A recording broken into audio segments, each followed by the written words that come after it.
नमरी पटंगरी देवघर तो होतौगे बिहार में माया बिहार में माया। Recording by Sethi film Sitamarhi. किया करे छै छौरी कमरिया पडाउन गे तोहरा घुमेबो हम नेपाल के टाउन गे आ नमरी पटंगरी देवघर तो होतौगे है यूपी में मार नमरी पटंगरी देवघर तो होतौगे बिहार में मार नमरी पटंगरी देवघर तो होतौगे बिहार में माया बिहार में माया।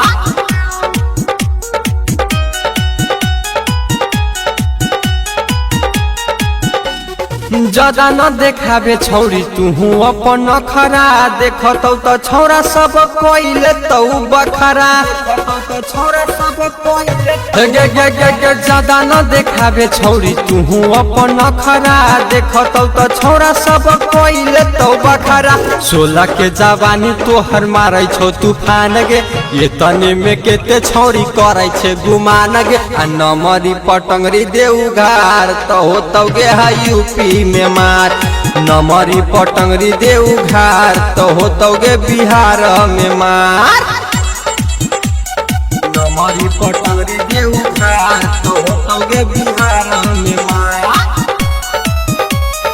बिहार में माया।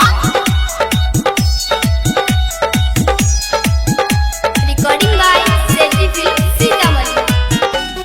भीतर से हो मन तोहर ऊपर से हो शीशा गे तोहरा में लागल हो सब जात के हिस्सा गे तोहरा में लागल हो सब जात के हाँ भीतर से हो मन तोहर ऊपर से हो शीशा गे तोहरा में लागल हो सब जात के हिस्सा गे राइटर रवि के बना ले भातार गे अजय ठाकुरा दे तो मजा लगातार गे आ नमरी पटंगरी देवघर तो होतौगे है यूपी में मार